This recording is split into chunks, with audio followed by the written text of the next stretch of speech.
First off, the ringleader of the foiled military coup in Benin Republic and around a dozen soldiers have been arrested, according to military and security sources. In all, 13 arrests have so far been made. Among the detainees are serving soldiers and one former member of the armed forces. Uncertainties had enveloped the West African country following a broadcast on Benin's national television on Sunday morning, in which a group of military officers announced the removal of President Patrice Talon and the dissolution of all state institutions. The officers, identifying themselves as the Military Committee for Refoundation, claimed they had seized power. However, the presidency says President Talon is safe and that loyalist forces are restoring order. The government described the incident as the work of a small group with limited influence. Meanwhile, the Economic Community of West African States, ECOWAS, has condemned the attempted military takeover in the Republic of Benin.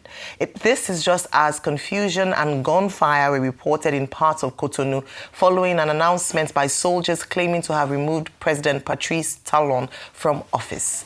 In a statement issued in Abuja, the regional bloc expressed consternation over the incident. While denouncing the failed coup attempt, the Commission urged respect for Benin's constitutional order and commended the security forces for their efforts to restore calm. The ECOWAS Commission has ordered the deployment of elements of the ECOWAS standby force to the Republic of Benin in the wake of the failed coup attempt in that country. The Commission said the decision was taken in line with relevant ECOWAS instruments, particularly Article 25E of the 1999 Protocol on Conflict Prevention, Management, Resolution, Peacekeeping and Security. The federal government of Nigeria has denounced the coup attempt in Benin Republic and assured its West African neighbor of full and continuous support in safeguarding democracy in the country.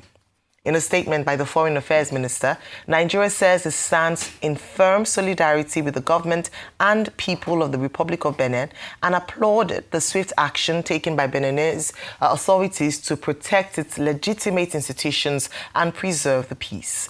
While commending the courage and professionalism of the Beninese security forces in defending the constitutional order and guaranteeing the safety of the president, it reiterated its strong commitment to the principles of democracy, good governance, and the rule of law as fundamental pillars of peace, development, and regional stability.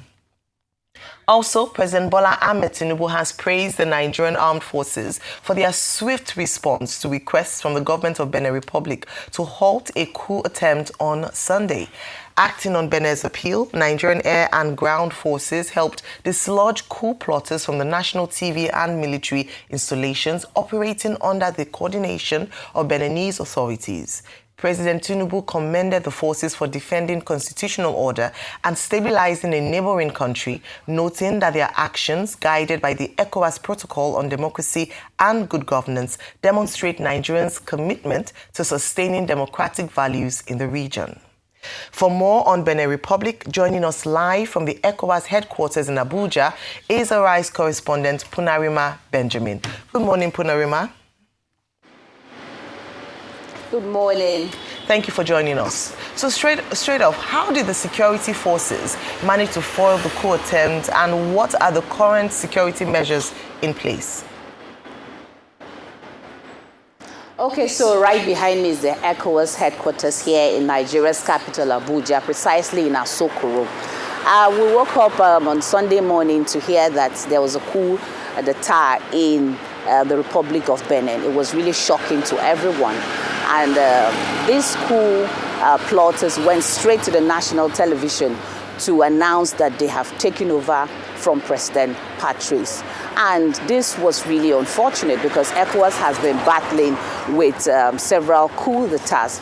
We heard about what happened weeks ago in Guinea-Bissau, where presidential election was ongoing. And the next thing, the president started to make calls saying that he has been overthrown by some military officers in the country. But we also heard that that coup was a stage managed. But there are investigations ongoing to know whether it was really a coup or not. We also heard that at that point, after the coup was announced by the president, the next person in line was his campaign manager. They made him the prime minister. So during the ECOWAS parliament session last week, there was a debate as to whether that was a coup or not. So ECOWAS region has been battling with all of this. Now, yesterday when we got that announcement, the first thing we heard was the condemnation of that coup by the ECOWAS Commission. The ECOWAS president sent out a press statement saying that that was wrong and it's unacceptable. We also know that the ECOWAS standby force have been sent to Benin and company of Nigerian military, Ghana and Sierra Leone military to ensure peace and order in the state. And so far we know that there's no issue at all. From our sources, Benin is calm and the standby force are there trying to ensure that the issue does not escalate, especially to leading to any form of violence. So that's what is happening. And we also know that the ECOWAS standby force has a lot of challenges, especially when it comes to funding. We know that the then Minister of Defense, Nigeria then Minister of Defense, had reason concern over the funding of the ECOWAS standby force. And we don't know where that is right now. And if they are not properly funded, we don't know how they'll be able to tackle challenges within the ECOWAS region, as these issues are beginning to become very, very worrisome. Okay, what are the implications of this? What are the implications of this attempted coup on Benin's stability and the upcoming presidential election in April 2026? We know that the current president is supposed to leave office in April next year, 2026. And this incident happening is going to make citizens in that country to distrust his administration, because everyone knows that the president is supposed to be in charge of whatever happens to the citizens. And of course, we know that democracy is what ECOWAS has always been clamoring for, the sustenance of democracy. And with all of these threats going on, it's really troubling and it's really going to discourage members.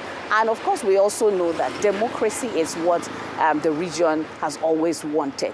And with this happening, we hope that we will not hear any incidents happening again, especially with the fact that we have lost Guinea, Mali, and Burkina Faso to coups. ECOWAS has made several attempts to bring them back to the region. But with all of this, they are getting emboldened, and of course they have formed their own alliance and doing their own thing.